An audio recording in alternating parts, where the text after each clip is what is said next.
ve kterém jsou oficiálně jako domácí fotbalisté. 16. i João Mário.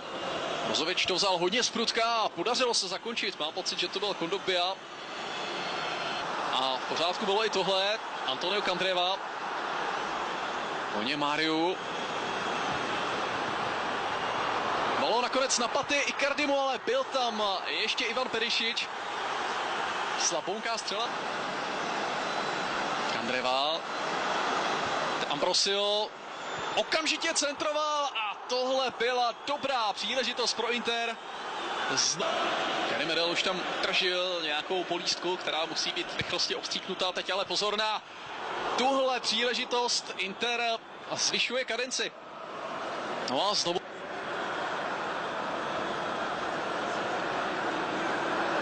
Velice těžké pro... Zatím vždy připraven vypomoci obráncům, ale zapojuje se i do útočné činnosti a tohle je Candrevův pokus. Se provázeli Antonia Candrevu po odchodu Franka de Boera a především při příchodu Stefana Pioliho, protože tihle dva se dobře znají z Lazia Řím. A Candreva zkusil to z houby pole. Locatelli pouze zastavil míč pro De Ambrosia. Ten byl...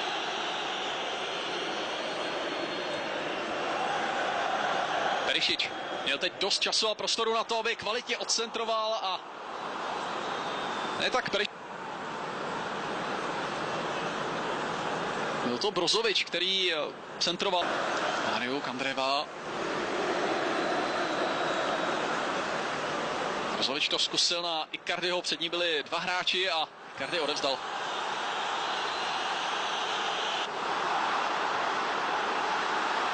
Teď toho může využít AC, které ve 4 peláší dopředu. Carlos Bacca nakonec zvolil kličku na střed hřiště a pálí přímo na Samira Handanoviče. A ten by byl i hned perfektní palebné pozici. Candreva se znovu vydal dopředu, znovu zkouší svoje štěstí, ale nedopadl lépe než poslední střelec. To přelévá ze strany na stranu. Giacomo Bonaventura postupuje středem, má tam hned několik možností. Nakonec si vybral pravou stranu a Sousa, jeho technická rána končí v síti. Tohle je krásný gol a AC vede 1-0. A gala paráda. A všichni určitě si všimnou i toho, jak nádherně načasoval tu přihrávku teď Bonaventura. Vidíte tu kličku dovnitř kolem obránce a fantastické zakončení. Gabriel Paleta se vydal do 16, ale neprotačil se přes dvojblok Kondogbia Ansaldi. Bonaventura, tečovaný míč, který těsně míjí bránu Samira Handanovi k druhému gólu.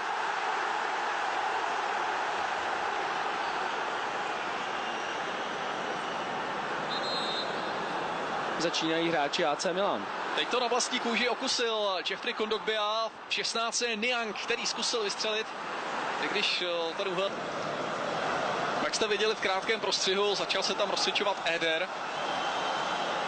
Vidíme, koho by eventuálně mohl nahradit. Candreva a je to 1-1. Tak Candrevovi to nakonec vyšlo. 4., možná 5. pokus.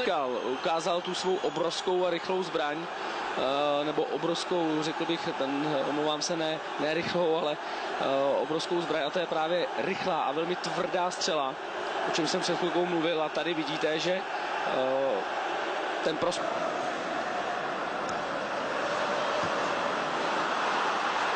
praporek zůstal dole. Bacca ducha přítomně přihrál pod sebe na Sousa, ten dává na 2-1, tak Suso nakonec může být absolutní hvězdou.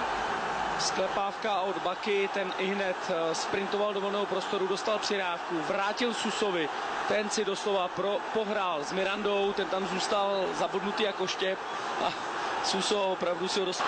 Z rovnováhy Kuckou, znovu Candreva, Perišič zkusil to rovnou z první, no a viděli jste, že... Krásný nápad, nádherná přihrávka, co vymyslel Antonio Candreva, a Perišič to... Perišič si dlouho zpracovával. Máriu.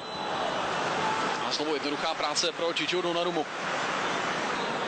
Jede se dále. Další zakončení v rukávu Interu. Teď ale pozor na standardní situaci. Mám pocit, že to je Kucka, který zkusil vypálit z dálky.